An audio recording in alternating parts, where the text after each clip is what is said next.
আশা করি সকলে ভালো আছো। টেনসরের আজকে আমরা কয়েকটা ম্যাথ দেখবো। তো টেনসরের ক্ষেত্রে বেশিরভাগ ক্ষেত্রে দেখবা যে কিছু রুলস আসতেছে, যে রুলসগুলো তোমাকে মনে রাখতে চেষ্টা করতে হবে এবং ফলো করতে হবে। এবং পাশাপাশি কিছু কিছু ব্যাপার রয়েছে যেগুলো বইতে ডিটেলস করে দেওয়া আছে, সেগুলো আমি বই থেকে তোমাদের কী করবো করাই দেবো, ঠিক আছে? এবং দেখে সেখান থেকে তোমরা বোঝার চেষ্টা করবা।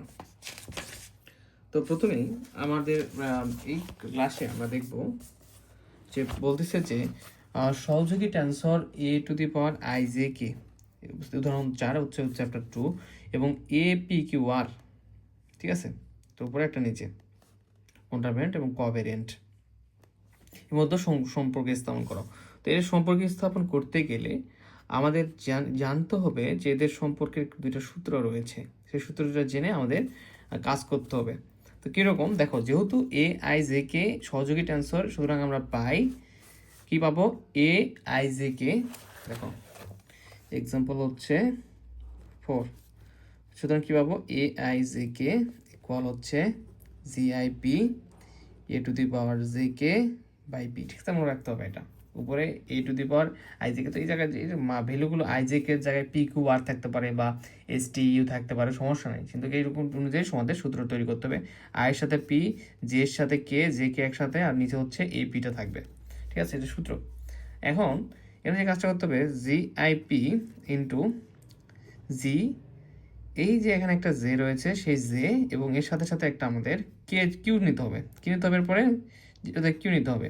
এই অংশটাকে আমরা ভেঙে লিখতেছি, ঠিক আছে? এটাকে ভেঙে এভাবে লিখতে পারবো, যে এর সঙ্গে একটা কিউ নিব এবং এর সাথে আমরা জেটা যেহেতু এখানে নিয়ে নিছি আগেই, এবং তাহলে এখানে থাকবে শুধু কে আর পি থাকবে, আর এখানে একটা কিউ নেওয়ার ফলে এখানে একটা আমাদের কিউ নিতে হবে, তাহলে এখানে হয়ে যাবে পি কিউ, ঠিক আছে? নিচে আচ্ছা, এবং ইকুয়াল এখানে থাকবে হচ্ছে তোমার G I P G G J Q, এখানে থাকবে। এটাকে আমরা ভাঙবো, আবার এটাকে আবার আমরা ভাঙবো। কীভাবে ভাঙবো বলো তো?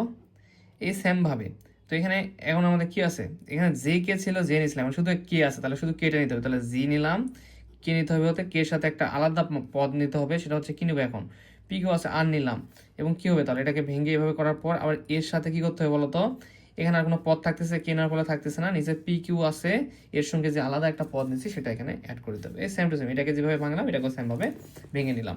তো এটাকে আমরা দিব হচ্ছে 1 নাম্বার সমীকরণ।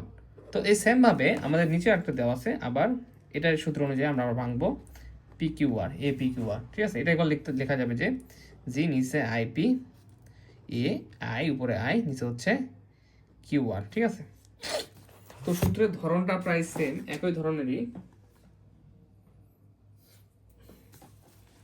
সূত্রের ধরনটা একই ধরনেরই, শুধুমাত্র এখানে পরিবর্তনটা হচ্ছে, সূত্রের ধরনটা একই ধরনেরই, শুধু পরিবর্তনটা হচ্ছে এটা নিচে ছিল আর ওটা হচ্ছে উপরে ছিল, ঠিক আছে? ভ্যালুগুলো এটা নিচে কেটে নিচে এরকম করে সূত্রটা লিখলাম, ঠিক আছে? সেম ব্যাপারই, যে সেইভাবে লিখতে হবে জি আইপি। এটাকে ভেঙে নাও আগের মতো করে।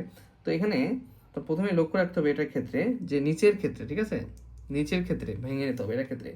তো জি, এখানে তুমি যেটা নিবা সেটা হচ্ছে, আমরা কিউটাকে নিলাম, তো কি এর সাথে এক্সট্রা যেটা ভ্যালু নিব সেটা নিব হচ্ছে জে, তাহলে জে নিলাম আর একটা কিউ নিলাম।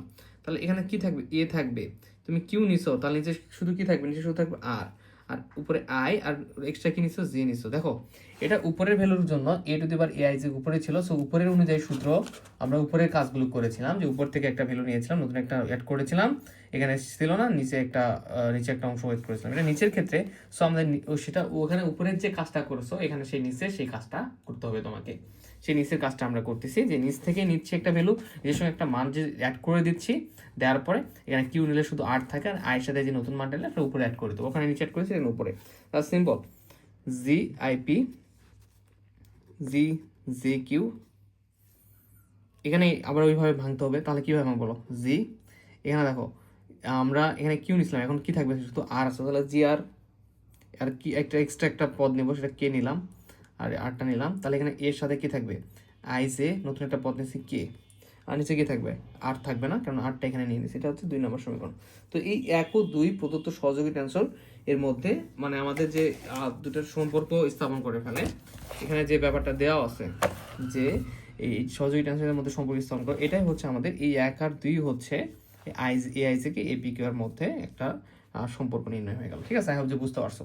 এখন দেখো দুটি ভেক্টরের মধ্যে মধ্যবর্তী দূরত্ব নির্ণয়ের ক্ষেত্রে আমরা cos θ ইকুয়াল একটা সূত্র জানি। এই সূত্রটা আমাদের প্রয়োজন পড়বে পরবর্তী আমরা যে প্রশ্নগুলো যখন সমাধান করব।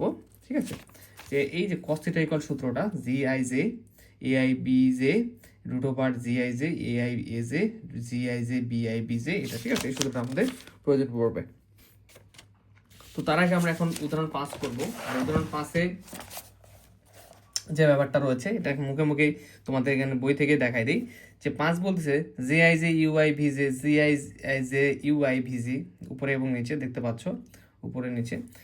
তো যে কোনো ইচ্ছাধীন কোয়াড্রান্ট ভেক্টর VG এবং ম্যাট্রিক টেন্সর GIJ এর মধ্যে অন্তস্থ গুণ করে পাই। আমি একটা জিনিস দেখি।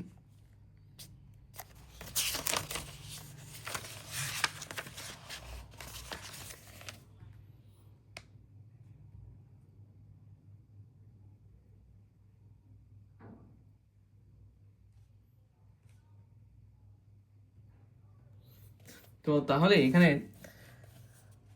আমাদের ক্ষেত্রে এই দেখো এখানে কন্ট্রাভেরিয়েন্ট আর হচ্ছে কোভেরিয়েন্টের একটা ব্যাপার রয়েছে। তো কন্ট্রাভেরিয়েন্টের ক্ষেত্রে ভেক্টর যদি ভিজি নিয়ে উপরে থাকবে এর পদটা, ভি এর উপরে যে পদটা থাকবে পাওয়ারটা, ম্যাট্রিক টেন্সর GIJ, এটা GIJ আইজেটা নিচে থাকবে।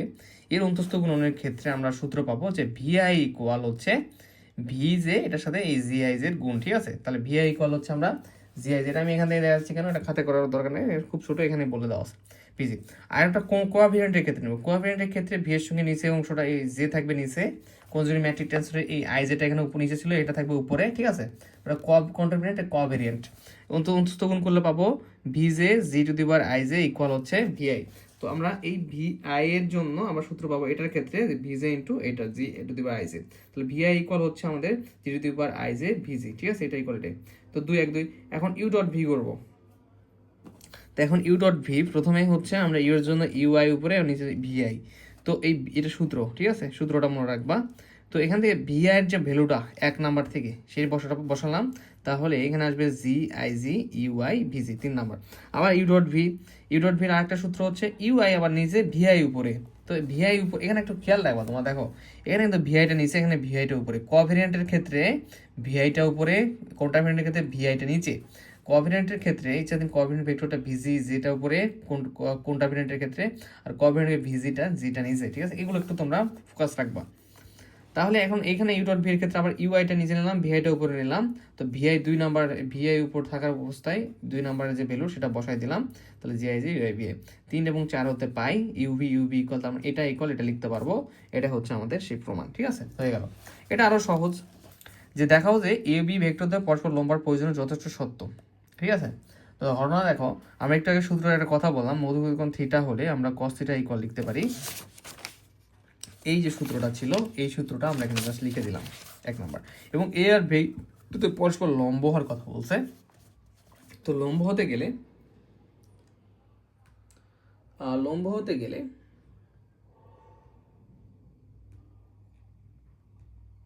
টু ওয়াইট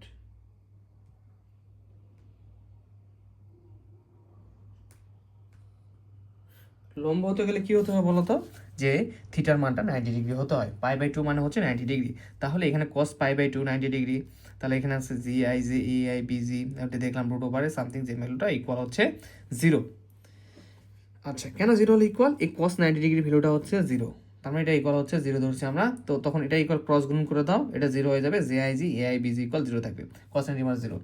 আচ্ছা ঠিক আছে, এখন আবার আমাদের ট্রাই করতে হবে যে এইটা থেকে আবার cos থিটা ইকুয়াল π/2 এটা দেখবে, যেহেতু প্রয়োজনীয় যথেষ্ট সত্য, এখান থেকে আমরা থিটা ইকুয়াল π/2 থেকে আমরা এখানে আসতেছি, এটা থেকে আবার এখানে যেতে হবে। ঠিক আছে, তো এই কাজটাই করবো আমরা এখন JIJ A two the power I B two the power J equal 0 হলে আমরা 1 নাম্বার হতে কি জানি বলতো? 1 নাম্বার হতে এটা যদি 0 হয়, এই যে উপরের অংশটা যদি 0 হয়, তাহলে 0 by something cos theta equal পুরোটা কি হয়ে যাবে? 0 হয়ে যাবে। তাহলে 1 নাম্বার হতে পাবো cos theta equal 0, theta equal cos theta 0, এখানে তাহলে লেখা যাবে cos থিটা, আর এটা হচ্ছে cos π/2 এর 90 ডিগ্রির মান হচ্ছে 0। cos cos বিপাতে চলে গেলে থিটা ইকুয়াল হচ্ছে π/2। অতএব সুতরাং এ ও বি ভেক্টরদের পরস্পর লম্বার প্রয়োজন যথেষ্ট সত্য, যে এই JIJ AI BJ ইকুয়াল হচ্ছে 0।